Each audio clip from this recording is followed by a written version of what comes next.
Buenas tardes, bienvenidos a nuestro conversatorio del día de hoy, organizado por ESEJA Precoce y por Cultura de Seguros, organización encargada de fomentar la cultura de seguros en beneficio de las familias y empresas latinoamericanas. El día de hoy vamos a desarrollar un tema muy interesante titulado Reimaginando la protección, lecciones aprendidas del COVID-19 en los seguros de vida y salud. Y para ello contamos con la participación nuevamente de nuestro destacado profesional, Daniel Orbegoso. Tal, Bienvenido, Víctor. Daniel. Qué gusto volverte a tener con nosotros. Hace un tiempo atrás hemos desarrollado el tema del aniversario, digamos, o las 2 décadas de SCPR y Vida Sí, Ley. Así que fue muy emocionante, ha tenido bastante acogida. qué bueno. Gracias a todos los que están conectados también a este momento, pues, ¿no? Buenísimo. Y ahora vamos a reimaginar, ¿no es cierto? Vamos a Correcto. reimaginar un poco a raíz de la experiencia vivida con el COVID, ¿no? Pero para poder iniciar este tema tan interesante, nos gustaría que nos pongas un poquito en contexto, ¿no?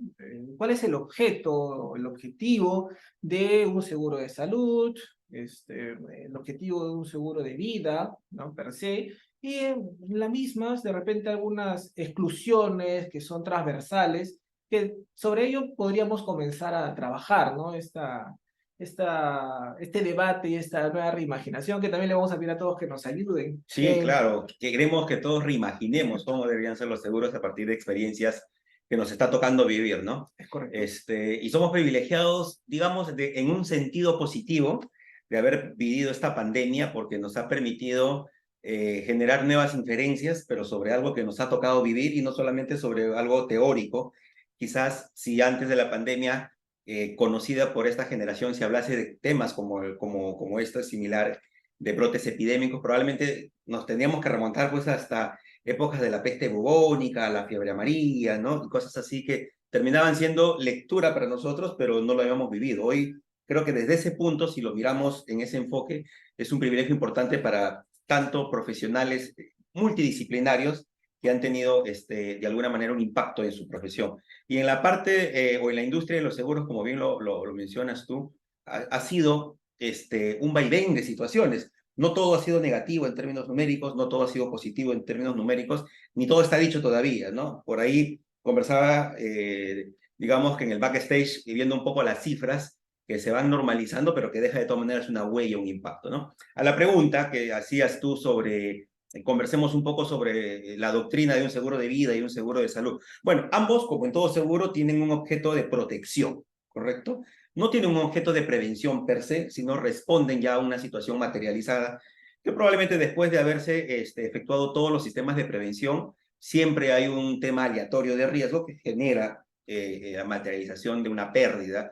En los casos del seguro, los seguros de vida, la pérdida física de la vida de la persona, ¿no? Con afectación a terceras personas que van a ver de alguna manera su interés asegurable lesionado porque esta persona probablemente era una persona que generaba un ingreso económico, un grupo familiar, a un ciclo familiar, y que ante su ausencia física, que es la parte emocional, la parte que duele, lo que viene después es el dolor financiero que deja esta persona. Entonces, los seguros de vida van enfocados básicamente a eso. Incluso recojo uno de los términos que tú utilizas cuando hablas de los seguros de vida, que es un acto de amor, ¿no? Porque básicamente es un desprendimiento económico pero en beneficio de otras personas, no en beneficio propio, con algunas particularidades de seguros de vida que te permiten gozar de beneficios en vida, ¿no? Pero en el sentido más puro, es un seguro que va a beneficiar a otras personas. Y una de las particularidades de este seguro, a diferencia de otros, que lo hace como que, digamos, el seguro diferenciado, es que esa persona que paga a veces el seguro, que es el contratante y a la vez es el asegurado, al ser un seguro de vida puro, nunca vas a ver si ese seguro se materializó. Porque en el instante, en el segundo en que pierde la noción y el sentido de la vida, es donde se activan los beneficios, ¿no? Distinto a otros seguros donde uno palpa lo efectivo que pudo haber sido esa inversión de dinero. Bueno, ese es el sentido más puro de un seguro de vida. Ya las derivadas de esto está en que a los seguros de vida se le ha incorporado componentes financieros que permiten al mismo asegurado gozar en vida, como te digo, de algunos retornos económicos por el dinero que paga, se le asocia a la prima de riesgo, una prima de inversión que permite una parte de lo que pago cubrir ese riesgo de muerte y el otro ir a jugar en las grandes ligas de rédito financiero, donde de alguna manera yo me puedo beneficiar en vida sobre préstamos económicos, tasas de rentabilidad, devolución con 110 o 120% de lo que invertí, y en algunos casos seguros muy bien dotados, la palabra incluso juega con el nombre de los seguros dotales, que incluso prometen el mismo beneficio económico ante situaciones de muerte como ante situaciones de sobrevivencia. O sea, ambas situaciones juegan un papel importante económicamente para la persona que lo adquiere. Evidentemente cuestan más, ¿no? Eso es un seguro de vida en esencia, ¿no? Y los seguros de salud, en cambio, tienen un componente igual de protección, pero hacia la salud de las personas. Esa parte que jugaría a favor de que un seguro de vida no sea usado, sino en el momento de la vida propiamente, en que uno llega a una edad avanzada y no en situaciones de enfermedades que pueden adelantar la muerte de la persona, ¿no? De alguna manera hay un complemento. Yo recuerdo que cuando tuve el privilegio de dictar los seguros de vida, hablaba y les preguntaba a las personas qué seguro creen que pide una persona o pregunta una persona después de haberse concientizado y haber adquirido un seguro de vida.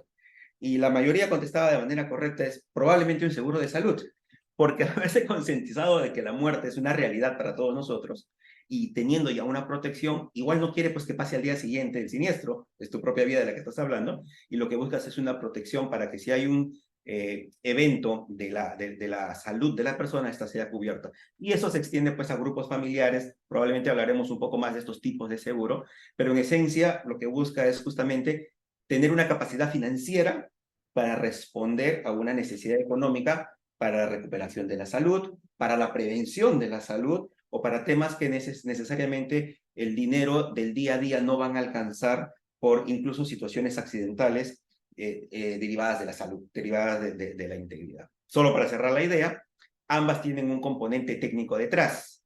Los seguros de vida y todo lo que hemos hablado logran tarificar un costo a ese seguro a partir de estadística que se plasma en lo que se conoce como tablas de mortalidad, de donde se derivan cuánto puede costar un seguro, el alcance que tiene y qué cosas no te va a cubrir, porque la tabla de mortalidad no ha recogido casuística, ¿no? Y por lo tanto, al no estar dentro de la casuística estudiada desde el punto de vista matemático, es un riesgo que no va a entrar en cobertura.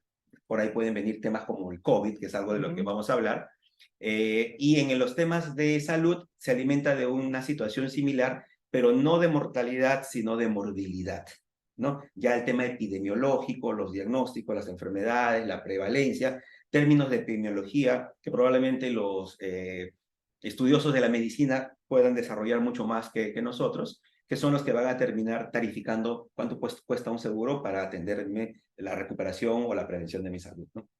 Genial, Dale, ahí me corriges, todavía seguimos utilizando las tablas actuariales, pero me acuerdo que usábamos la de Chile. No sé si Sí, todavía sí, las seguimos sí. manteniendo. Una realidad distinta, pero de repente por temas estadísticos todavía Es un lo usamos. dominó, ¿ya? Porque sí, pues nosotros usamos las tablas actuariales de Chile, pero es porque Chile decidió utilizar tablas actuariales antes que Perú en nuestra realidad de seguros de vida, y ellos a su vez copiaron o trajeron por importación las tablas de países que habían empezado por lo menos 2 generaciones antes de nosotros a construir estas tablas. Estamos hablando pues de España, estamos hablando de Europa en general. Alemania son algunos de los dadores de estas tablas de mortalidad que países como Colombia, Chile trajeron a su realidad y que 15 o 20 años después Perú hereda de lo local, pero realmente es un producto importado, ¿no? Una de las buenas noticias es que los países latinoamericanos hace unos 35 o 40 años atrás decidieron construir sus propias tablas de mortalidad. Perú tiene una tabla de mortalidad que todavía no cumple con los requisitos técnicos necesarios, porque una tabla de mortalidad toma una población, la fotografía de una población, ¿no? Lo más homogénea posible, y a partir de allí empieza a contabilizar las muertes año por año. Significa que para que la tabla de mortalidad cumpla con los requisitos necesarios que, por ejemplo, una superintendencia admita para de ahí tomar cálculos de tarifa o prima de seguro, tiene que haber concluido con el ciclo de la contabilización del último integrante de la tabla. Eso significa que si tomó una población de 100.000, tiene que esperar que muera el último de los 100.000. Y en una generación con una expectativa de 70, 80 años, probablemente construir una tabla de mortalidad represente unos 60 o 70 años. Si en Perú lo hemos iniciado hace unos 30, 35 años atrás, significa que todavía faltan unos 25 años de captura de datos para que esa tabla cumpla con ese famoso requisito técnico que los especialistas en seguro de vida lo tienen muy bien mimetizado en lo que comentan de estos temas, que es el famoso criterio de la ley de los grandes números. Las poblaciones o los mayores números o experimentos que se tomen te permiten una predictibilidad mejor de lo que una tabla va a decir. Entonces, hoy por hoy no podríamos tomar una tabla con 35 años de experiencia, porque sería, pues, digamos, más o menos como jugar la tinca. No tan confiable. No tan confiable, exactamente. Claro, un grado de probabilidad bajo a Muy comparación bajo. de la experiencia que ya ha recogido Chile con su tabla de mortalidad y que también, digamos, la ha perfeccionado, la ha recogido de otros países como España, le comento. Exactamente, así. Buenísimo. A veces cuando yo daba mis charlas de seguros y hablábamos de los seguros de vida, ¿no es cierto? Yo les decía a los alumnos, a veces en el comienzo de repente debió haberse llamado seguro de muerte, ¿no? Pero es un nombre... Nada comercial. Nada comercial. Nada comercial. Porque ese era el principio. Exacto. ¿Cierto? Después ya ha ido mejorando en el tiempo y ahora tienes el retorno de tu inversión y lo puedes gozar con sobrevivencia. Exacto. Y detrás de todo esto, detrás de cada nombre de producto, la vez pasada estaba revisando en la página de la SBS, hay más o menos más de 200 productos de seguros de vida. Sí. ¿No? Entonces es un trabajo titánico, digamos, para un corredor poder buscar aquel producto que es el más adecuado para su cliente en base a sus necesidades, intereses asegurables y proyecciones que tiene a futuro. Pero detrás hay una ciencia actuarial muy importante, que lo que te va a dar es esa tasa pura de riesgo. Y que algún cálculo mal habido recién te vas a dar cuenta después de unos años. Exactamente. Y es algo interesante porque van a transcurrir de repente 10 o 15 años que te diste cuenta que estaba mal, pero vas a tener que lidiar con todo ello durante muchos años más. Y las correcciones que hagas ahora recién se van a reflejar en las próximas décadas, digamos, ¿no? Todo por un cálculo actuarial que en su momento tal vez no fue el más certero, tal vez.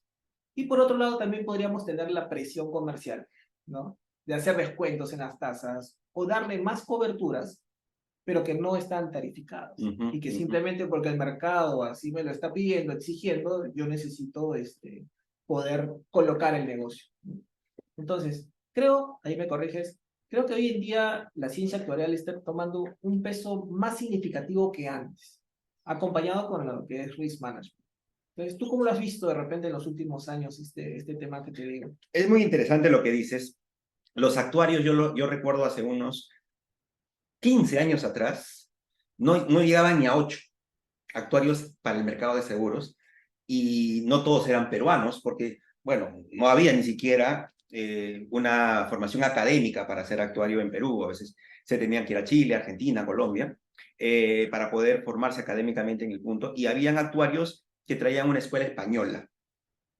De hecho, uno de mis mentores tuvo como mentor a un actuario puro, ¿no? Entonces, digamos que en esa línea de conocimiento tuve la oportunidad yo, y esto es una experiencia muy bonita, cuando trabajé en una aseguradora hace más o menos unos 20 años atrás, un poquito menos, tampoco soy tan viejo, unos 18, 17 años atrás, recuerdo que entré al área de vida, ¿no? Y en esas épocas las cotizaciones de los seguros de vida se tenían que hacer manuales, ni siquiera estaban soportados en un Excel.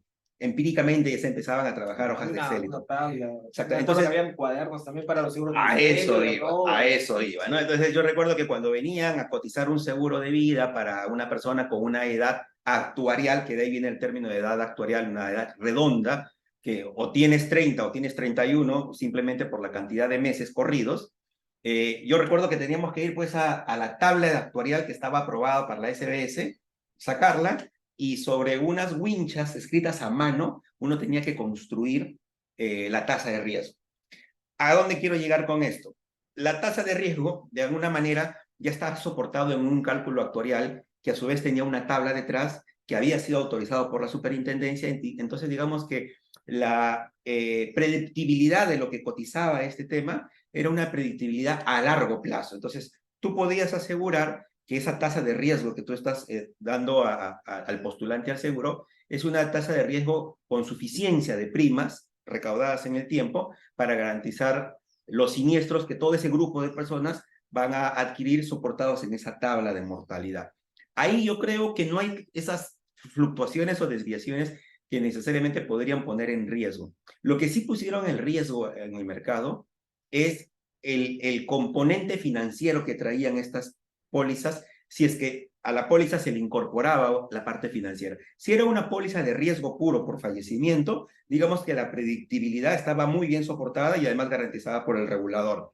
Pero cuando le empiezas a poner componentes financieros, entonces tú tienes que garantizar tasas de retorno, ¿no? Donde ganas tú como persona que financia el dinero y gana el que pone el capital, ¿no? Que es el asegurado. Y recuerdo que por esas épocas se garantizaban, bajo el contexto de valores garantizados, que eran unas nexos a la póliza, tasas de retorno técnico, o sea, un monto flat, de hasta 4 o 4.5%. Entonces, para una persona que decidía incorporarle un instrumento financiero a su póliza, resultaba importante versus las tasas activas de lo que representa, pasivas, perdón, de lo que representa poner tu plata en una cuenta bancaria, que no te va a dar ni el 1%, ¿no? El problema es que esa garantía también tenía como 17 o 18 años de proyección.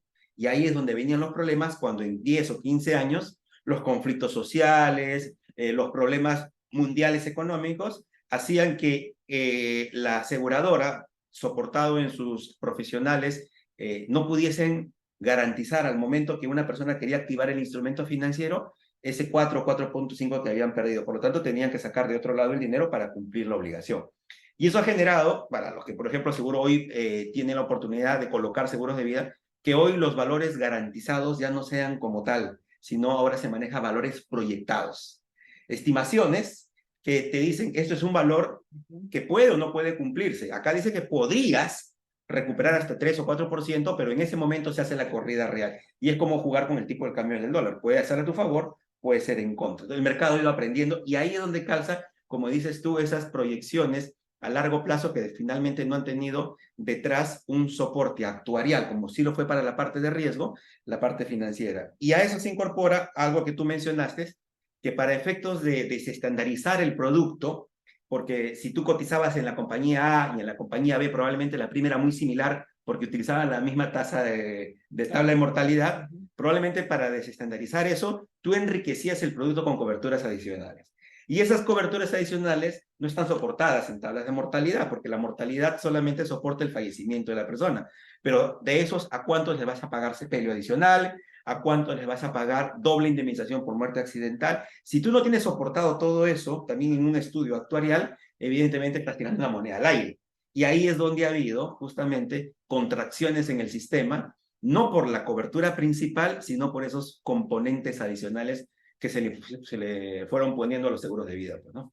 Interesante lo que nos comentas porque recuerdo que hubo un punto de inflexión cuando hubo esta crisis inmobiliaria, ¿no? Del 2008, Más o 2009. menos, exacto. Entonces, las compañías de seguros normalmente ya estaban acostumbradas a que el negocio técnico de seguros no genere utilidad porque lo recuperabas con el retorno de las inversiones, ¿no? Y que tenías un gran capital de millones de dólares de inversiones que venías acumulando de años, ¿no? Exacto, exacto. Y que a raíz de esta crisis que hubo, comenzaron a mirar y dijeron, no, ahora tenemos que concentrarnos en hacer el negocio rentable. Exacto, exacto. Entonces, y eso hizo un giro, ¿no? De ser, digamos, tal vez más técnicos en ese sentido, ¿no? Ahora bien, y hemos explorado un poco el tema de lo que hay detrás, el concepto de estos seguros de vida y de salud. Algunas exclusiones que son más o menos generales, que nos puedas compartir de repente. Bueno, los seguros de vida siempre han soportado, y esto sigue amarrado al concepto del análisis actuarial, las tablas de mortalidad han sido construidas excluyendo situaciones que evidentemente van a girar o van a mover esas proyecciones a futuro. Se busca que sea lo más homogéneo y más predictible el futuro. Las probabilidades, las matemáticas son un componente de la construcción de una tabla de mortalidad actuarial. Pero situaciones que pueden generar, digamos, riesgos acumulados, ¿no? O cúmulos de riesgo, un solo evento y muchos siniestros, por ejemplo, fenómenos de la naturaleza, o situaciones que ya vienen con un riesgo agravado, como enfermedades preexistentes a la contratación del seguro, evidentemente siempre han sido excluidos de estos cálculos actuariales y como consecuencia, al no estar digamos, proyectado o provisionado esa situación en el cálculo actuarial, son naturalmente parte de las exclusiones del contrato de seguro, para que tengamos una homogeneidad en el criterio técnico. Entonces, ahí he mencionado dos. Por lo general, los seguros de vida no suelen cubrir situaciones donde el origen del siniestro puede abarcar a muchas personas en un solo evento. Y estos son los famosos eventos catastróficos, fenómenos de la naturaleza. Situaciones de regulación penal en los países, como por ejemplo, hoy en el Perú no tenemos pena de muerte, pero todos los seguros de vida que se adquieren en el Perú tienen la cláusula de no cobertura o exclusión por pena de muerte.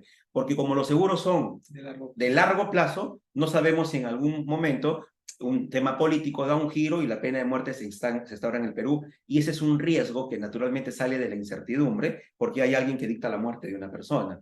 Las preexistencias, como lo mencioné, naturalmente son excluidas porque el riesgo ya se configuró antes de que suceda y no necesariamente el riesgo es la muerte, sino ya el origen de la muerte, que vendría a ser un cáncer, un tema de enfermedad crónica que lo pueda agravar. Digamos que esas 3 o 4 siempre han sido por lo general las situaciones. Y de ahí se derivan otras con matices diferentes, como por ejemplo riñas, peleas, todo aquello que se considere un agravamiento del tema originado por la otra persona, ¿no?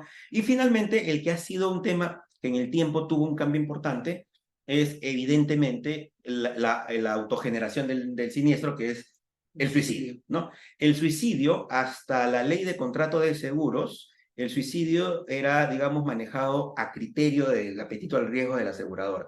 Por lo general lo excluían definitivamente sobre toda la vigencia de la póliza, a 25 años o vitaliciamente.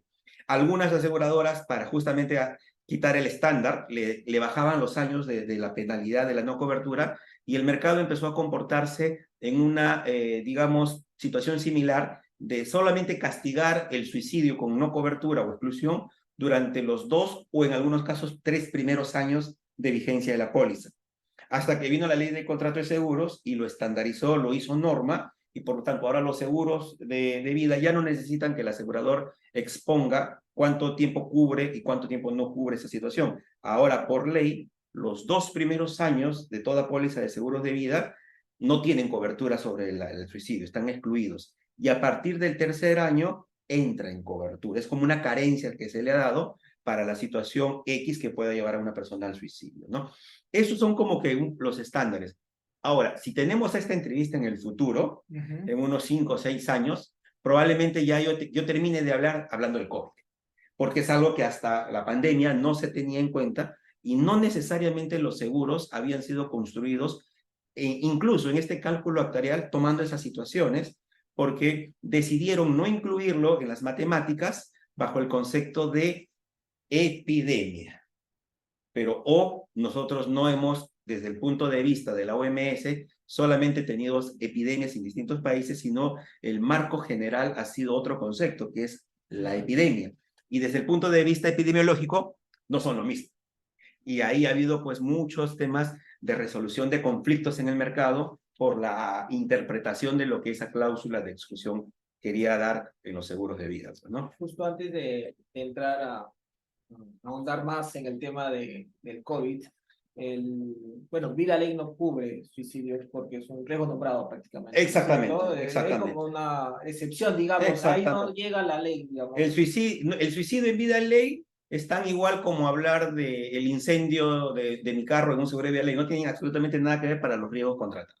Okay, buenísimo. Y en el caso de este tema del COVID, ¿no? La mayoría siempre por default decía está excluido la pandemia y la epidemia, ¿no? Pero habían algunas sorpresas con ciertas pólizas, ¿no? Y que han tenido que ser llevadas después al tema de litigios y han sido ganados en primeras instancias por los clientes. Cuéntame un poco, ¿qué sabes de esta famosa exclusión de pandemia? Mira, hace poco hubo un caso sentenciado en Indecopi bajo el marco normativo en el que Copi de alguna manera resuelve casos bajo el concepto de su marco normativo de consumo, ¿no? Transparencia e idoneidad, los 2 pilares del marco normativo del consumo. Y las pólizas, por lo general, tenían esta exclusión de epidemia, que no se cubre el fallecimiento de una persona en una situación de epidemia como tal. Y tiene mucho sentido, porque la epidemia es el brote masivo, pues, ¿no? Del tema del contagio, y lo que va a generar evidentemente un brote pandémico es que haya muchas muertes simultáneamente o una detrás de otra, o sea, va a haber una, digamos, conjunción de situaciones que normalmente se esperaban por cálculos de probabilidad o actuariales que sucedan en el tiempo. Esas 10 personas que mueren con el COVID o que murieron con el COVID probablemente iban a morir recién en unos 2 o 3 años, pero de manera espaciada. Entonces, las probabilidades soportan esa variable. Pero cuando todo eso se adelanta a valor presente y todas en un mismo momento, evidentemente colapsan las estimaciones. Entonces, era lógico que se excluya la epidemia porque la epidemia es lo que genera eso. Pero en el Perú, el organismo a cargo de declarar una epidemia no lo hizo nunca desde el punto de vista jurídico o legal. O sea, no se puso al Perú en una situación de declaración de epidemia, sino lo que hubo son declaraciones de emergencia sanitaria, que tienen otro objetivo, ¿no? De cara a facilitar situaciones, disminuir burocracia para poder atender esta situación. La OMS, por otro lado, declaró en el mundo una pandemia. Epidemia, pandemia, endemia, son términos que a veces se suelen confundir. Y para no confundirlos, yo me di el trabajito de traer una definición rápida de estos tres conceptos, fíjate, y para todos los presentes, ¿no? ¿Qué es una epidemia? Enfermedad que se propaga rápida y activamente, con lo que el número de casos aumenta significativamente, aunque se mantiene en una área geográfica concreta o específica. Y ahí tenemos situaciones, por ejemplo, como el dengue, ¿no? La chikungunya, que han tenido una característica epidémica, que es pandemia. Para declarar el estado de pandemia debe cumplirse dos criterios, que la OMS los validó y por eso declaró la pandemia. Que la enfermedad afecte a más de un continente, sabemos de qué continente vino, y que los casos de cada país ya no sean importados, sino que ahora el contagio sea por transmisión comunitaria. Cuando se dan esas dos variables, pandemia. Y eso es lo que pasó en el mundo. Se cumplieron estas dos variables. Pero una pandemia no necesariamente significa que hay una epidemia. Viene un ciudadano asiático al Perú, contagia 2 o 3, se cumple el criterio de que ya está en 2 continentes, y ya los siguientes, la cadena de contagios, ya no es por la transmisión exportada, sino es los nativos del país empiezan a contagiarse. Pero si un país inmediatamente toma medidas, como el mundo lo quiso hacer, como por ejemplo las cuarentenas, y corta el contagio, la pandemia sigue siendo pandemia como tal porque se han cumplido esos dos criterios, pero no necesariamente hay una epidemia. No hay un brote epidémico, porque de repente terminamos en 10 o 15 casos contados. Situaciones como el H1N1, que en algún momento se pensó que podía tener un brote epidémico gigante, tuvo un control y fue desapareciendo. La gripe aviar y esas situaciones nunca llegaron a la situación del COVID. Y lo otro es la endemia, que probablemente ya sea el término con el que el COVID tenga que ser bautizado en muchos países. La endemia se define como la aparición constante de una enfermedad en un área geográfica o grupo de población, aunque también puede referirse a una alta prevalencia crónica de una enfermedad en dicha área o grupo. Entonces el COVID ya está entrando en esta definición porque creo que más de uno de los presentes aquí, virtual y presencial, ya nos hemos contagiado hasta 3, 4 veces del COVID, ¿correcto? Entonces ya se está convirtiendo en un tema endémico. Por lo tanto, incluso desde el punto de vista del estudio epidemiológico, el Ministerio de Salud es muy probable, si es que no lo ha hecho ya, no tengo ese dato, ya incluso tiene que probablemente incorporar las vacunas dentro de justamente el calendario de vacunas al que un ser humano tiene que someterse desde que nace, porque ya es un tema endémico para controlar. Entonces, si nos vamos a los seguros decían que no se paga el término epidemias, o sea, ese brote gigante descontrolado. Pero en el Perú nunca se declaró el COVID como una epidemia como tal, aunque probablemente tú y yo sepamos que hubo una epidemia y hubo brotes epidémicos llamados ola 1, ola 2, ola 3. Pero los seguros no se rigen por lo que tú y yo pensemos, ni por lo que tú y yo concluyamos. ¿No? Tiene que ser Tiene que haber, en el país donde está legislado este seguro, en el Perú, tiene que haberse declarado oficialmente que había una epidemia. Y además, ojo, la epidemia es un brote, o sea, eso es un tema temporal. Hay una epidemia, la famosa ola, pero después desaparecía y ahí no hay epidemia. Entonces, ¿quién muere por COVID en epidemia? El que muere cuando estaba en la ola. ¿quién muere por COVID sin epidemia? El caso aislado, cuando ya baja la ola y hay 1 o 2 cada 3 o 4 meses. Ambos han muerto por COVID, pero solo uno de los dos murió en un contexto de epidemia, ¿correcto? Entonces, ese análisis no necesariamente ha sido el racional técnico con el que el mercado de seguros ha respondido a la realidad.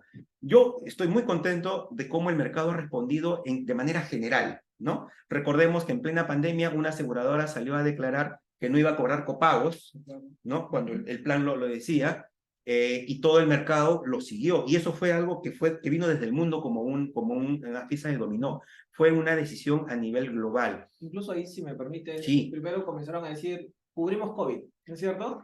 Que de hecho estaba cubierto, porque en los temas de seguros de salud no hay esa restricción, pero fue bien que salieran a decir, porque tú le das una tranquilidad emocional a la gente que no sabe si eso va a ser cubierto o no. Pero no necesariamente siento que respondieron igual en el tema de los seguros de vida, ¿no? Y prueba de ello es, como te digo, que hay algunas sentencias en el tribunal de Indecopi que después de un litigio largo, un desgaste, han terminado dándole la razón a quien llevó su caso correctamente a Indecopi por algo que cuando tú lees en las conclusiones te parece muy evidente que era así, ¿no? Que es un poco lo que te estoy mencionando. Sí, del 2015, me parece, de gravamen. Sí, exactamente, tal cual. Sí. Ahora, ahí no entiendo por qué de repente el gobierno no lo declaró como epidemia. No sé si porque si se suscribieron al tema técnico o de repente para evitar que no se paguen las pólizas de seguros, tal vez. No sé. Puede haber muchas situaciones, sí. Yo me he puesto a pensar en varias, desde un tema netamente de concentración a la solución antes de repente de ver las cosas más generales. Probablemente algunos profesionales con mejor capacidad que yo y acceso a información de cómo manejó estos criterios el Ministerio de Salud o el Estado, el presidente que estaba en esa época, porque al final es una decisión no necesariamente política, ¿no? O sea, al final es una decisión política, pero no necesariamente política porque el gobernante de turno evidentemente pues tiene una serie de profesionales asesores, tiene un responsable del Ministerio de Salud, que son probablemente los que tienen que decir, señor, declaremos la epidemia ya, porque eso trae naturalmente como consecuencia A, B, C o D. Y de repente ese A, B, C o D no era, pues, digamos, tan favorable para temas de cómo manejas, digamos, a todo un país de 32 millones con lo que anuncias. Ya teníamos bastante con el tema de estar en nuestra casa sin poder salir, 15 días más. No tengo una hipótesis en general, pero sí las consecuencias las estamos viendo pues ahora, ¿no? Perdóname. Y ahí, confírmame solamente un par de datos, ¿no? Sí. Las pólizas de salud excluían epidemia o pandemia siempre y cuando estén declaradas por el organismo correspondiente, al igual que los seguros de vida. De ser así, hoy en día, ¿qué más están excluyendo o mantienen esa exclusión o la están haciendo más explícita? Correcto. Mira, ahí es importante entender, voy a hablar específicamente de los seguros bajo el marco normativo de la Ley de Aseguramiento Universal, que no son necesariamente seguros médicos particulares, sino voy a hablar del compendio general, que es la política de salud del Estado, que hoy está soportada en este marco normativo Ley de Aseguramiento Universal y que incluso tiene un brazo articulado porque esto es de aplicación para la parte de la seguridad social, que viene a ser lo que administra salud, ¿no? La salud pública, MINSA, es salud, la parte de seguridad social. Y evidentemente a eso la parte privada también se adscribe, porque la parte privada está permitido de vender los planes de salud llamados EPS para complementar la seguridad social de aquellos que tienen salud como su seguro principal. Todo esto que te menciono lo refiero para responder a esa pregunta que tú mencionas, si la pandemia estaba excluida en estos planes de salud. Y realmente sería muy difícil que tú mantengas una política de salud en un país si restringes temas como estos. Y por lo tanto, en nuestro país, siguiendo incluso los lineamientos internacionales, la Ley de Aseguramiento Universal creó un paquete blindado de coberturas donde no puede haber restricción o falta de atención médica por temas de financiamiento, por temas de preexistencias que tú tengas, por temas de exclusiones de seguro. Entonces, a todo eso se le llamó Plan Esencial de Aseguramiento en Salud, el famoso PEAS. Okay. El PEAS, Plan Esencial de Aseguramiento en Salud, es la respuesta a un análisis evidentemente científico, epidemiológico, de qué es lo que necesita como mínimo una población para garantizar la salud de esa población. Y va desde la parte preventiva promocional, diagnóstico, tratamiento, recuperación. Entonces, cuando sale esta ley, estamos hablando del año 2009, 2010, sale el Plan Esencial de Aseguramiento en Salud, PEAS, con un listado de diagnósticos, casi 1.900 y pico, que son diagnósticos que están blindados para temas de exclusiones. Entonces, las únicas exclusiones que este seguro, el plan PEAS, trae, yo siempre con mis apuntes porque no me gusta, ¿correcto? Ese plan PEAS, lo único que no cubriría serían cirugías que no tengan un tema intrínseco de recuperación o rehabilitación. Entras a temas estéticos, ¿no? Y por ende, la cirugía plástica como tal, la parte estética odontológica, que no estás curando un tema funcional, sino estético puro, tratamientos de periodoncia, ortodoncia, curas de reposo, lentes de contacto, prestaciones económicas de toda índole, salvo aquellas que generen un beneficio expreso para el paciente, quiere decir que no cubriría tratamientos que no tienen pues una evidencia científica, que no están soportados en que hacerlo va a generar o reducción de la enfermedad o mejoramiento del paciente.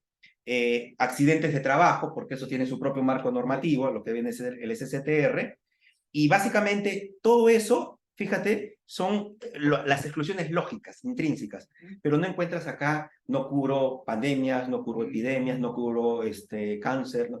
Tiene un concepto de blindaje. Ese listado salió junto con la ley 2009 y ha tenido una actualización en el año 2021. Que en términos de la comunidad de especialistas en el tema lo llamamos el PEAS 2021, que como dice su sentido natural, el PEAS nace como una respuesta a un estudio epidemiológico, pero eso es aleatorio, se va actualizando. El COVID, por ejemplo, viene a ser una actualización a lo que es la evidencia epidemiológica de un país, de una nación. Entonces, el PEAS 2021 se actualiza evidentemente en función a cómo esa población se viene enfermando, se viene curando, qué prevalencias de enfermedad hay, qué nivel de incidencia hay. Y entonces el COVID evidentemente tiene un componente importante en esta respuesta. Ahora, la ley decía que eso tiene que ser cada 2 años, o sea, debió haber 2009, 2011, 2013, pero ha pasado casi 10 años, ha demorado, pero al menos esperemos que no siga pasando más, porque la ley expresa dice que esto debe ser algo continuo, cada 2 años se tiene que actualizar. Y tuvo como respuesta a este incremento el PEAS 2021, fíjate, quiero rapidito mostrarte aquí, el PEAS 219 tenía a nivel de número de diagnósticos, tengo el dato por acá. Yo recuerdo que los que eran antes llamados capa simple, digamos, eran un poco más de 400. Mira, has dado en el clavo, porque lo que era capa simple, la ley lo elimina como concepto y lo llama ahora PEAS, Plan Esencial de Aseguramiento de Salud, y el no PEAS es lo que vendría a ser la capa compleja. Era más sencillo, digamos, de entender. Bueno, exactamente. Pero bueno, mira aquí los cambios. Con el PEAS del 2009 se consideraban 140 condiciones asegurables. Con el PEAS 221 sube a 162. Quiere decir que hay más condiciones que la población necesita tener cobertura. Los diagnósticos, CIE-10, el diagnóstico per se de la enfermedad, pasó de 936 a 1691. Todo en su conjunto. En su conjunto. ¿El PEAS y no PEAS o solamente PEAS? No, PEAS. Estamos hablando de PEAS. Nada, esto solamente es PEAS. ¿Cuánto, perdón? 1691. O sea, estamos hablando de más de casi 700 diagnósticos nuevos. Evidentemente, ahí están los del COVID. Pero otro hecho importante que trae el PEAS 221 es que el nivel de respuesta también al avance de la tecnología sanitaria tiene que tener un componente. Si antes tú curabas con un determinado sistema, procedimiento o guía o protocolo médico, pues al pasar tantos años ya ha aparecido nueva tecnología sanitaria. No puedes seguir curando con lo mismo. Tienes que acceder a nueva tecnología. Entonces, en el tema también de tecnologías sanitarias, de 535 procedimientos o código de procedimientos coberturados por el PEAS, se pasó a 1.384 códigos de procedimientos. ¿Qué quiero decir con eso? Casi el triple. Que si antes el protocolo de atención, la guía de atención, determinaba que tú podías atender una enfermedad con un nivel de apoyo al diagnóstico X, que por ejemplo podría ser en tema de imágenes, solo con una tecnología de la fecha, que podría ser una resonancia magnética, se me ocurre, al haber nuevos procedimientos que pueden ser menos invasivos incluso o de mayor efectividad en el resultado, si el PEAS no se hubiese actualizado, la cobertura del seguro hacia el diagnóstico está garantizada. Tu enfermedad la voy a atender, pero la voy a atender, voy a utilizar de repente un término muy tosco o duro, lo voy a atender solamente con palitos chinos y una tijera. Limitado. Limitado, porque eso es lo que existía para la época, voy a ponerlo así. Pero ahora ya hay otros temas de cirugía pues menos invasiva, entonces, y eso el seguro no te cubría. A pesar que tu enfermedad está cubierta, tú tienes amparo en un seguro de salud, no necesariamente la parte de apoyo al diagnóstico del procedimiento de recuperación tenía la oportunidad de acceder a la tecnología. Entonces, si paso de 535 a 1384 sistemas o códigos de procedimientos nuevos, significa que también este análisis no solamente es epidemiológico, sino de tecnologías sanitarias que se incorporan. Y ahí viene la respuesta a lo que tú mencionas. El COVID nunca fue una restricción. El COVID siempre estuvo cubierto, así no existiese, porque es una enfermedad como tal. Las restricciones que tenía el plan de salud es que te obligaba a ti a participar en el financiamiento. Con el Por copago. el copago. Y eso era lo que golpeaba a la población, porque no eran costos nada baratos. Sobre todo el que entraba en UCI. ¿No? Y básicamente esta enfermedad llevaba casi todos a UCI, ¿no? Y eso fue más bien la respuesta positiva del mercado de decir, población, me sumo a la necesidad y yo, financiador, voy a financiar al 100% por un tiempo esta situación. Ahí salió un mensaje, recuerdo que decía, te cubro al 100% mientras dure la emergencia sanitaria. Exactamente, ¿No? esa era la regla. Entonces, si ya no hay emergencia sanitaria, Todo vuelve a su... tal vez si me voy a UCI, tendré que Exactamente. asumir un copago Exactamente, importante. exactamente. Así es, así Es es. un tema interesante, sobre todo conversarlo con los clientes para que tengan claridad, ¿no? De cómo se está manejando, cómo se manejó y cómo se va a manejar. Exacto. Ahora, cuando me has dicho el tema de los PEAs y que hay una ley universal de salud y hablaste de la preexistencia, ¿no es cierto? En donde entiendo pues que uno puede pasarse de una EPS a un seguro de salud o viceversa y mantienes la preexistencia, pero los planes médicos de las clínicas, que es una alternativa, digamos, para alguien que no tiene EPS.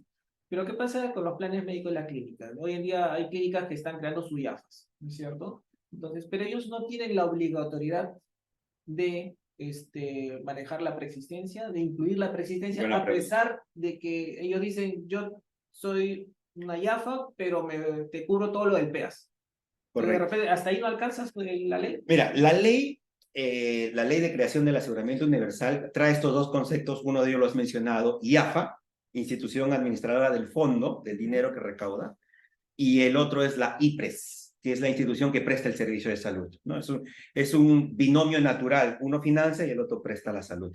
Las clínicas decidieron cumplir los dos roles, porque una compañía de seguros o una EPS se convierte en YAFA con la ley de aseguramiento universal y una clínica se convierte en una IPRES como prestador. Entonces son dos instituciones de administración distinta. Pero si la misma clínica decide entrar a este juego y poner al mercado un plan de salud, tiene que jugar con las mismas reglas. Porque es una IAFA y es una IPRES. Y al ser una IAFA y al ser una IPRES está adscrita igual al mismo sistema y la regla de juego. Por lo tanto, el PEAS funciona exactamente igual. Puede asegurar la preexistencia. Exactamente. En ese sentido, entiendo que las reglas son entre IAFAS y compañías de seguros. Puede haber el tema de aceptar la preexistencia bajo las condiciones que el mercado la requiera y ellos dictaminen. Pero ahí importante como usuario, lo que tú planteas, porque yo también puedo creer que eso es entonces todo lo que encuentro en una clínica es plan de salud y por lo tanto ley de aseguramiento universal y por lo tanto PEAS. Pero depende si lo que yo compro es una póliza de seguro de asistencia médica, ahí ya no estoy en esta regla de juego. Ahí, al ser una póliza como tal, sales de ese marco y te vas a la ley de contrato de seguros y por lo tanto puedes poner exclusiones, las que tú quieras. Y no necesariamente tus exclusiones tienen que ser iguales a los planes PEAS. Tú podrías ahí excluir una pandemia, por ejemplo, o una epidemia, o un diagnóstico específico. Claro, porque me rijo por otra ley, ¿no es y, cierto? Exacto, y las preexistencias también. Claro, y ese es un tema bien interesante, porque, o sea, cuando uno va a buscar un plan de salud, ¿a quién acude de repente? ¿Compañía de seguros, EPS o una clínica? Entonces, que son las formas prepagas, ¿no? ajá, Los productos prepagos. y que hoy en día pues uno tiene que tener claridad en las diferencias para después no tener sorpresas. Si bien es Exacto. cierto, tal vez una es más económica que la otra, pero tienes que saber qué estás sacrificando. Exacto. Estoy ahorrando, pero qué estoy sacrificando en cuanto Así a es. las atenciones que me van a brindar. Y ahí a lo que tú haces mención de las preexistencias, este sistema de aseguramiento universal ya establece, junto con otros marcos normativos precedentes, el concepto de las preexistencias cruzadas, ¿no? Porque existían dos niveles de preexistencia que tenían un carácter de continuidad, lo del mundo de las EPS y el mundo de los seguros, pero no había esa integralidad. Entonces, muchas personas, si salían de un sistema, pasaban al otro, perdían la posibilidad de portabilizar sus diagnósticos, ¿no?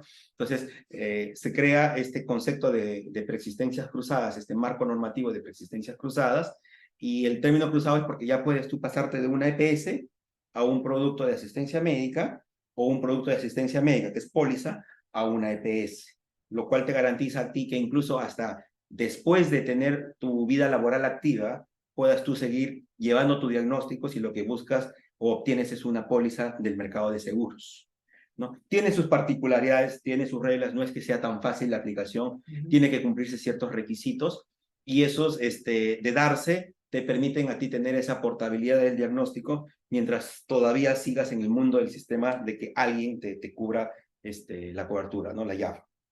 Buenísimo, buenísimo. Entonces ya hemos visto un poquito del contexto, ¿no es cierto? Hemos repasado lo ocurrido en años anteriores, principalmente por el tema del COVID. Y si Correcto. ahora quisiéramos reimaginar, porque ya tenemos, digamos, base para poder reimaginar. Exacto. Cuando estábamos hablando del título del tema del día de hoy, y me decía reimaginar el tema de los seguros de salud, de vida, se me habían venido algunas ideas a la mente, ¿sí? Pero ahora que me has contado un poco más sobre el complejo o la complejidad que son los temas de asistencia médica enfocados en la EPS, que depende no de tu estudio, digamos, actuarial, porque no vas a tener data tan detallada, y si te agregan cada 2 años, digamos, nuevos diagnósticos, incluyendo después la variable de la inflación médica, qué sé yo, entonces llegar a un equilibrio, tal vez, que sea un producto rentable, lo hace cada vez más complejo, ¿no? Porque cada tiempo va a se van a ir incrementando diagnósticos a los que yo voy a tener que atender. Y por otro lado voy a tener que también sumar clínicas, hacer negociación con proveedores. Entonces, si quisiera reimaginar el tema de salud primero, mm, yo me iría más por el mundo digital, ¿no? Que sea algo, que sea fácil de poder asegurarte con solamente un clic y también de poder atenderte, digamos, ¿no? En ese sentido. Pero es complejo con tanta red de clínicas que existen, ¿no? Entonces, a veces buscar en qué clínica me convendría atenderme, porque hay copagos distintos, hay deducibles también, variables. Entonces, se me hace muy complejo de repente. ¿Tú cómo ves esta parte de salud? ¿Cómo podríamos reimaginar un producto de salud, digamos? Correcto. Mira, yo he visto ya algunas iniciativas de marcas importantes que están en el rubro de la IAFA o de la EPS o de la compañía de seguros, del financiador en sí, ¿no? Que ya está por este rubro, por esta línea, ¿no? Y lo bueno es que de repente están iterando, quiere decir que están cometiendo errores, pero esto conforme vaya madurando va a tener mucho más sentido. En esa reimaginación, yo lo veo justamente estas iniciativas en un ya estatus de madurez, donde, por ejemplo, una persona que vive, se me ocurre, fuera de la zona metropolitana de Lima, voy a poner, vive exactamente en el distrito de Comas, o incluso un poquito más allá, me voy a Coyhaique, ya, la zona norte de Lima. Y tú le dices a esta persona que tiene la capacidad de acceder a la salud privada, clínicas, ¿tú crees que le haría sentido a que esta persona le digas, por este costo de seguro, tienes acceso a clínicas que están por acá, por Miraflores, por Chorrillos, ¿no? Por la zona financiera de Lima? No le va a hacer pues mucho sentido porque quizás va a cubrir la necesidad de situaciones ambulatorias, cosas programadas, pero él no se va a visualizar pues con una atención de emergencia para su hijo, para su hija, en un proceso neumológico en que necesite llevarlo de emergencia, porque la red de clínicas que tú le estás proponiendo son todas las de Lima, cuando él no necesita y no va a usar todas las de Lima. Pero la prima pues está netamente calculada justamente en la posibilidad que tú puedas dar un toque en cada una de esas clínicas. Entonces, este reimaginar para mí son seguros acotados, personalizados, que incluso la persona con lo que dispone de dinero pueda construir su plan de salud. Y lo que estoy diciendo no es la pólvora. Yo lo he visto que ya está viendo estos sistemas, como te digo, que ya están permitiendo a una población que de repente vea los seguros de salud muy lejanos, los ve ahora más cercanos, porque tiene la posibilidad de repente solamente escoger de todas las clínicas que existen en el país o en la ciudad, esas 2 clínicas que están cerca al lugar donde vive. Esas 2 clínicas que les va a permitir a él tener esa tranquilidad que ante una necesidad de emergencia o urgencia pueda acceder rápidamente porque sale, toma la mototaxi y lo deja a 2 cuadras de donde está, o sube al transporte del metropolitano y lo va a dejar a 1 cuadra del tema, que es su realidad, es la forma en que él va a llegar, porque probablemente no va a encontrar un taxi, o el taxi incluso está dentro de la economía para pagarlo. Entonces, ahí es donde tú vas a sentir que el contratar un seguro y sacar de tu bolsillo un porcentaje de tus ingresos hace más sentido y va a subir pues en ese top de qué gastos tengo que yo que tener programados en el mes, porque siente algo más para él, más personalizado. A eso yo le llamo oportunidad, ¿no? Pero esa oportunidad, hay una tarea adicional que permite que estas personas, que son las primeras que van a creer en estos sistemas, sigan creyendo en el sistema y no tengan después convertirse en un hater del sistema, porque en el momento del uso, por más cerca que estuvo, no encontró los servicios que necesitaba. Y son los mínimos que él escogió. Y son los mínimos que él escogió, exactamente, ¿no? Son los mínimos que él escogió. Y ahí entra el tema ya de la calidad de la atención, ¿no? La calidad que la persona sienta que no solamente está pues en una institución privada porque no tiene el logo del Ministerio de Salud, sino que haya la capacidad de que él se sienta bajo la teoría que toda institución clínica debe tener, que es el paciente en el centro, como eje de todo lo que pase alrededor. Oportunidad, calidad, integridad, salud del paciente, ¿no? Entonces, es también los financiadores tener alianzas estratégicas con los prestadores para que la calidad de la atención sea la óptima, la oportunidad de atención sea óptima y también con participación del asegurado de acuerdo a lo que su bolsillo puede pagar, pues, ¿no? Porque si le vas a poner un producto con un 60% de copago, cubre el asegurador y 40% cubre él, él va a sentir que cada vez que va a la clínica paga el seguro, no va a materializar que hay un 60% que lo está ayudando. Entonces, eso también implica de que la clínica tenga la capacidad de poder tener economía de escala para que los insumos que utiliza también sean acordes a las necesidades básicas. Y también hay un tema de concientización a la población para hacer entender que probablemente el que se utilice, por ejemplo, genéricos en una atención médica, no está depreciando la atención, porque ese es a veces el concepto que uno tiene. Ese es medicamento genérico, ¿no? No, yo quiero uno de marca va a costar más. Probablemente hacer una concientización a aquel que va a terminar siendo el paciente, o incluso como hoy se visualiza la gestión de salud, que es el cliente, ya no solo como que no es cliente, lo que te permite llevar a otro concepto a quien tienes al frente, tenga pues que haber una concientización que cuando use la persona no sienta que cada vez que toca algo en la clínica es una sorpresa para él, sino que haya pues un conocimiento del paquete que adquiere, de cómo le va a rendir y que realmente está accediendo a un sistema de atención en salud que probablemente el Estado hoy no le puede dar, ¿no? Una vez escuché a un médico que decía, no hay que llamarlo paciente, hay que llamarlo impaciente, porque es lo que decía, que lo atiendan inmediato en una emergencia, Naturalmente, ¿no? Entonces, naturalmente. y tenemos que verlo como tal. Exactamente, exactamente. Ahora, en esa línea me imagino entonces que es como un menú de restaurante que yo voy a escoger de repente coberturas y clínicas tal vez, ¿no? O paquetes de coberturas tal vez, ¿no? Porque en los seguros de salud o en los planes de la EPS están como agrupados, ¿no? Programas crónicos, vacunas, maternidad, cuando está sano, programas preventivos. Entonces hay una serie de paquetes, digamos, o mini paquetes dentro de un producto. Entonces yo podría escoger libremente uno de estos paquetes. Exacto. Pero solamente lo podría hacer con póliza de seguros. no con una EPS, porque la EPS se rige bajo la ley universal, en donde yo no puedo escoger la cobertura, simplemente tengo que Exactamente, seguirla. Entonces, exactamente. como que ya hay una limitación, digamos, solamente para los seguros de salud. Pero mírate, el EPS, que como hemos hablado de mil y pico de diagnósticos, cierta cantidad de intervenciones, procedimientos y poblaciones adscritas con cobertura, hoy ya existe la parte complementaria al PEAS dentro del PEAS en sí. O sea, ¿qué me refiero? El PEAS es lo mínimo que debe contratarse cuando se contrata EPS, pero son muy pocas las empresas y sus trabajadores que deciden quedarse en el plan de la EPS. Contratan la parte complementaria, lo que era la capa compleja, y hay un pago adicional por ese servicio, y ese paquete adicional sí está sujeto a exclusiones. O A sea, través de un seguro. Ya sí, no hay EPS, sino a través de un seguro. sigue siendo la EPS, pero es una EPS con planes complementarios. ¿Ya? Entonces, en esos planes complementarios pueden entrar, por ejemplo, hasta cobertura oncológica, que el PEAS solamente llega hasta la fase de diagnóstico, porque ya la parte oncológica se convierte en un seguro catastrófico que el EPS no puede soportar.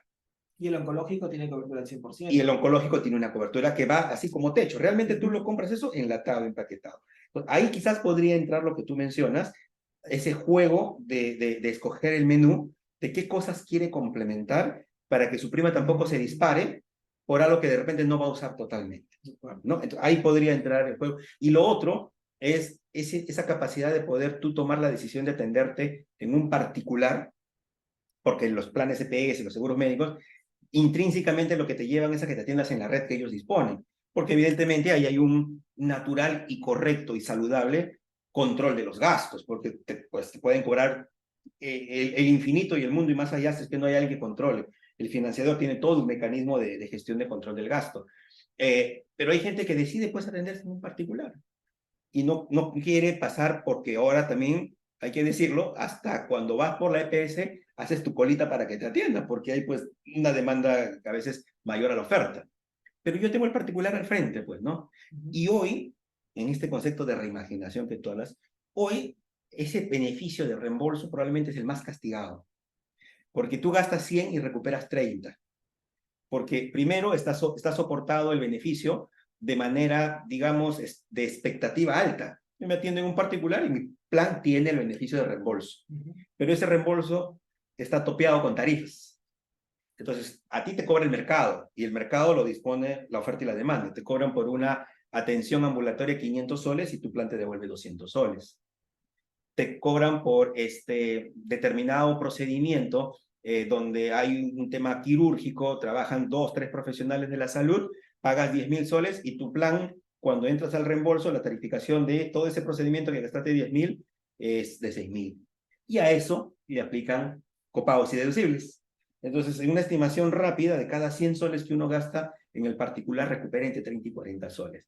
Y ahí entonces expectativa y realidad hace que muchas personas nuevamente se conviertan en haters del proceso, ¿no? Entonces, ahí también habría que ver ese nicho, ese canal, cómo reinventar ese concepto de atención particular con tu póliza de seguros CPS o póliza particular, donde no haya tanta variación entre lo que gastas y lo que te reembolsan, ¿no? Ahora, ahí justo me has hecho acordar una experiencia que tuve en febrero de este año. Ya. Tuve un accidente jugando vóley con mi esposo y unos amigos, un esguince.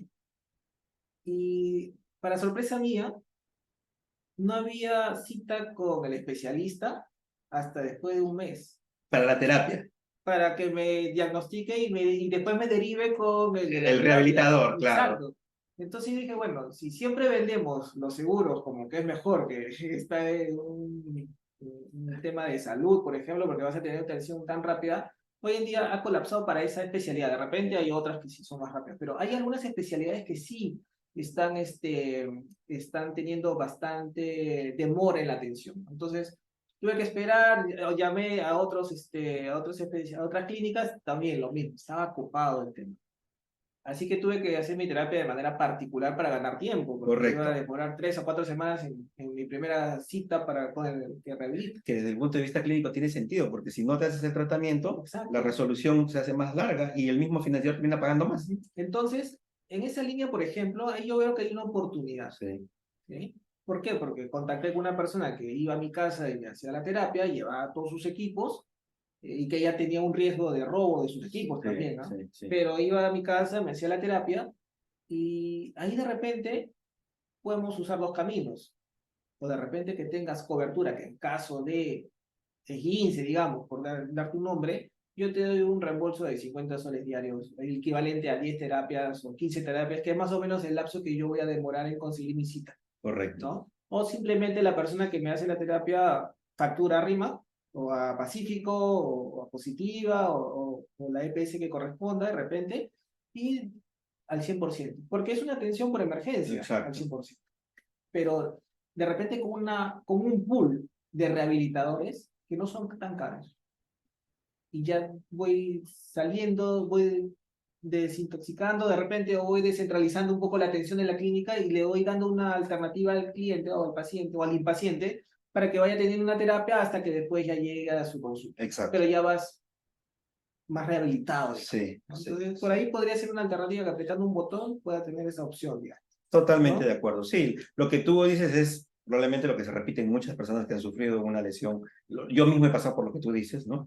Y es bien difícil, pues. Y así como esas, hay otras especialidades que la demanda va superando la oferta y a veces el concepto de que el seguro te brinda resolución rápida para el tema justamente de recuperación no se termina. Ahí hay un nicho importante. Yo sé, hay que ser honestos, que no es tan fácil solamente como decir que se atiende en la red privada, porque hay un concepto natural del que el financiador está interesado en la recuperación tuya, ¿no? Y por eso él busca cubrir todo el ciclo de recuperación con la red, donde tiene control de calidad y además es una red cuyos profesionales e instituciones médicas están autorizadas para operar dentro del sistema justamente de aseguramiento universal y con el ojo supervisor de su salud. Claro, digamos, es un Uber de rehabilitación, por ejemplo. Ya. Entonces, todas las personas profesionales, técnicos de rehabilitación, se inscriben en una plataforma y ahí el que lo necesita lo llama, pero el que le paga directamente es la compañía de Muy seguro, la buena, EPS. muy buena. Yo, así como el Uber tienes que cumplir requisitos, estas Exacto. personas,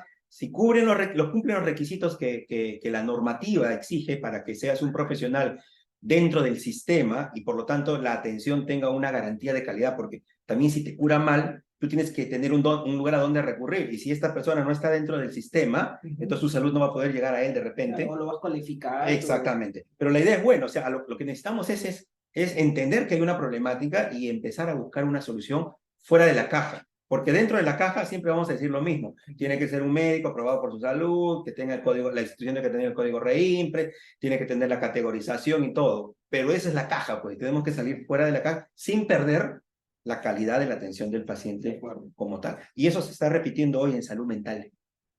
Con el PEAS 2021 se pasó de 5 o 6 condiciones de salud mental cubiertas por el PEAS a todo el capítulo de enfermedades mentales que existe en el Código Internacional de Enfermedades del Mundo. Todo. Que se vio agudizado por el COVID. Y que se vio agudizado por el COVID.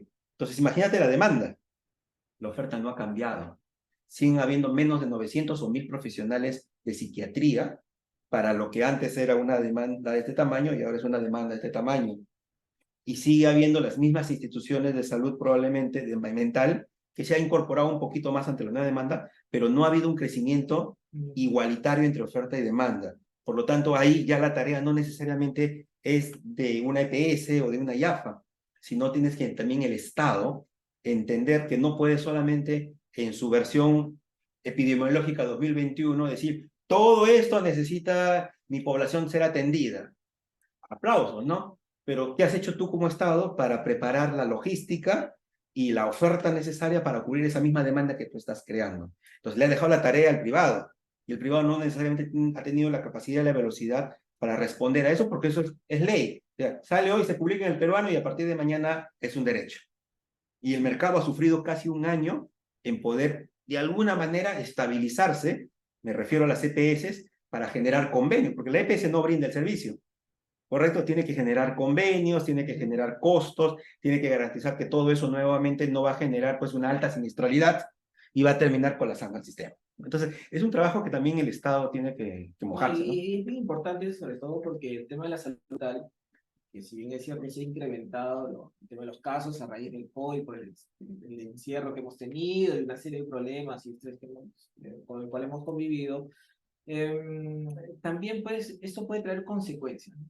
violencia o llegar al suicidio, y tal vez de repente la película del Guasón como que Sí, nos abrió los recoge, ojos sí, a los que de repente no lo habíamos visto, de repente por un tema cercano, por un familiar, un amigo, que exacto, nunca nos ha pasado, pero te hace ver de una sí, magnitud hasta dónde puede llegar el problema, exacto. ¿no? Es una reflexión importante. Ujú. Buenísimo, Daniel. Así Y es. ahora, ¿cómo reimaginamos lo de vida? ¿Qué se te viene a la mente con el tema de vida? Bueno, si quisiera resumirlo en un punto es, justamente tenemos que reconocer que hay una nueva variable en esas probabilidades de por qué muere una persona o no, ¿no? Es una variable que yo no necesariamente la recogería como COVID tal, sino esa aparición de algo fortuito, inesperado, que no estaba en ningún cálculo de probabilidades y que te movió la aguja totalmente, ¿no? Ha habido respuestas importantes de aseguradoras, incluso a generar productos de vida específicamente para COVID. Ujú. Los seguros internacionales de viaje han recogido el COVID más allá de los accidentes que pueda tener una persona como un evento fortuito al que se puede ver inmerso por un contagio. Entonces, creo que el mercado está respondiendo bien, pero siento que en este concepto de reimaginación podría, y voy a poner algo muy simple, ¿no? O sea, tú lees un condicionado de póliza hoy por hoy y en ninguna, porque he hecho la tarea, vas a encontrar en sus definiciones la palabra epidemia, endemia y endemia, y pandemia, perdón. Y creo que ya nos dejó la lección Ujú. este COVID de que si tú vas a rechazar porque es rojo, no puedes rechazar porque es anaranjado, ¿no? Porque se parece al rojo. Entonces, en ese reinventar o reimaginar los seguros, creo que los seguros, a como se visualizan hacia adelante, tienen que ir recogiendo estas experiencias que no necesariamente por ser seguros que ya se contrataron hace 20 años y están las condiciones dadas, Ujú. probablemente tú no puedes hacer mucho para cambiar las condiciones que hace 10 o 15 años emitiste en una póliza de vida, pero lo que sí tú puedes es incorporar los criterios de resolución de conflictos, ¿no? O sea, un seguro cuando tú lo cobras, siempre va a tener una variable de conflicto entre el que lo da y el que lo vende por una interpretación o por una falta de definición. Entonces, eso apunta al servicio, al postventa de los seguros de vida, y ahí siento que hay un reinventar en cómo una aseguradora tiene que tener un sistema de resolución de controversias ágil, imparcial y técnico, con la capacidad de responder rápidamente, sea sí o sea no. El otro día vi un meme que me gustó mucho, es una respuesta tarde ya no es una buena respuesta, así sea la que la persona esperaba. Es como la justicia que Que tarda, ya no es tarda ya no es justicia. justicia. Entonces, creo que un mecanismo de resolución de conflictos sería muy importante para la postventa, donde la persona en los seguros de vida, que hoy se ha incorporado mucho de beneficios en vida, ¿no? En vida, ya no tiene que morir la persona, en vida, pueda sentir que el producto que ha comprado hoy en vida le da las garantías rápidas de resolución de un conflicto y le da la tranquilidad de que cuando sucede el hecho mayor, que es la muerte, esas personas que quedan para usar el servicio, digamos, mayor, que es el seguro de vida, él se queda con la tranquilidad que está pagando por un seguro que va a funcionar en el momento de la Sí. vida, ¿no? Y es una palabra clave, ¿no? La tranquilidad, que es mucho lo que las compañías de seguros venden. Y dicen, yo te doy la tranquilidad, ¿no? De que cuando pase algo, yo estoy ahí para acompañarte y para responder. Exacto, ¿Qué pasa si no tengo una buena experiencia? Yo no voy a ir tranquilo de exactamente, repente con esa compañía o con el sector, tal vez, exacto. ¿no? Entonces digo, ya, mejor me Mira, aseguro y me autoseguro, mejor. digamos. Y empiezo ¿No? a tener menos cultura de seguro, pues, ¿no? Ujú. La tranquilidad para mí es un concepto, digamos, sensorial, ¿ya? Yo me siento tranquilo, no porque lo que me dices, sino porque tiene que estar apalancado en lo que me dices en algunos objetivos, algo tangible. Y ahí el tema de las controversias tienen que tener como palanca claridad. No pueden haber términos y condiciones que tengan 5 o 6 interpretaciones. Tiene que haber claridad en lo que se escribe, sí o no, rojo o blanco, y tiene que haber predictibilidad. Tú lees tu condicionado claro y por lo tanto tienes un nivel de predictibilidad de lo que tú estás comprando. Si esos dos elementos los trabajan mucho mejor mis amigos del mundo asegurador, al que yo pertenezco y quiero mucho, creo que la tranquilidad se empieza a sentir, pues, porque la tranquilidad se alimenta de esos dos temas, ¿no? En March, donde yo trabajo, hemos entendido este concepto y hemos desarrollado un servicio a nuestros clientes, empresas y personas que les permita empezar a tangibilizar estos dos procesos. Tenemos un área especializada que busca darle tranquilidad a nuestros clientes a partir de claridad y predictibilidad, pero el trabajo no lo podemos hacer solos. Necesitamos a nuestro a nuestro partner, que es la compañía de seguro, nuestro stakeholder, que él me tiene que dar a mí primero la claridad y la predictibilidad que yo necesito en lo que él me da como contrato de seguro para que yo eso lo tangibilice, lo materialice en los clientes y vayamos abonando más a esa cultura de seguros, ¿no? Porque mientras más haya esta brecha entre expectativa y realidad al momento de un siniestro, más vamos a abonar en contra de seguir creciendo como industria, como mercado, ¿no? Incluso una crítica constructiva, a veces ni siquiera la persona que está en el negocio tiene claridad de alguna cobertura, de alguna exclusión. Sí, es cierto. ¿No? Es así. Y eso pasa. Ahora, si quisiéramos reimaginemos de repente el condicionado, ¿no es cierto? Las condiciones particulares, las especiales, qué sé yo. ¿Por qué no hablamos más simple? O sea, sin tecnicismo. Exacto. En España se han eliminado 50 términos de seguros. Ya no hablan de prima, no hablan de deducible, porque ya no, de frente yo te digo, tu copago es tanto, sino de frente yo te digo, te voy a pagar el 80% de tu atención, ¿no? Exacto. O para no estar pensando que es un copago. Para no estar calculando. Exactamente. ¿No? Ya no me olvido calcular. Exactamente. ¿Sí? Sino de frente es más cercano, porque mientras más simple eres, más cercano, más transparente también. Y así te evitas llegar a este problema de reclamación. Exactamente, exactamente. Por otro lado, de repente, en este condicionado, pocas exclusiones. El SOAT me parece un muy buen ejemplo, ¿no? 5 exclusiones máximo. Entonces, si yo voy a hacer productos hechos a la medida, entonces no deberían tal vez haber muchas exclusiones, máximo 5, digamos, porque tú estás escogiendo tus coberturas, ¿no?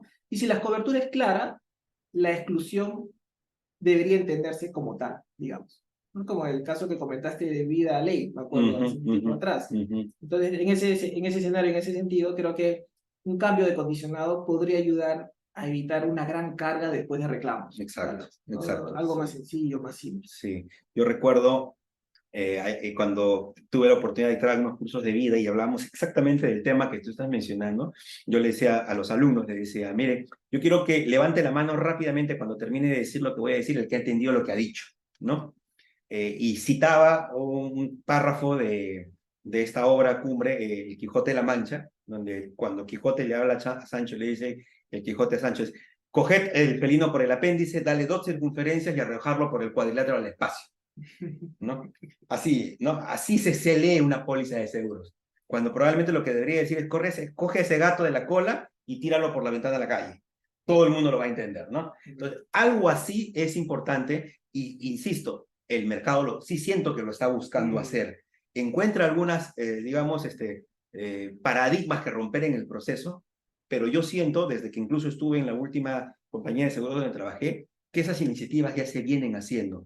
Creo que va a ser ideal que se concreten, se logren y podamos llegar a situaciones en reinventar los seguros como tú lo pones, ¿no? O sí, es bien interesante porque una vez me acuerdo que propuse un condicionado general para un producto nuevo que estábamos creando en esa época, pero mi principal traba en ese momento fue el ente regulador.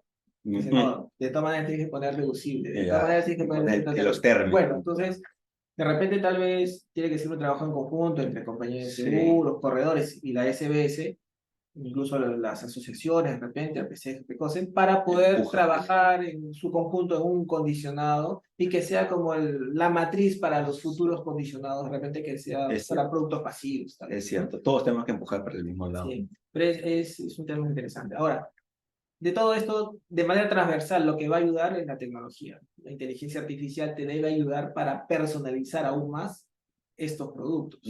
¿Cómo ves el tema de utilizar la inteligencia artificial para poder segmentar mejor, tarifar mejor, de repente, y como una ayuda para la labor del actuario, ¿no? Sí, mira, yo siempre he creído que la tecnología no es el fin, sino es el medio. ¿no?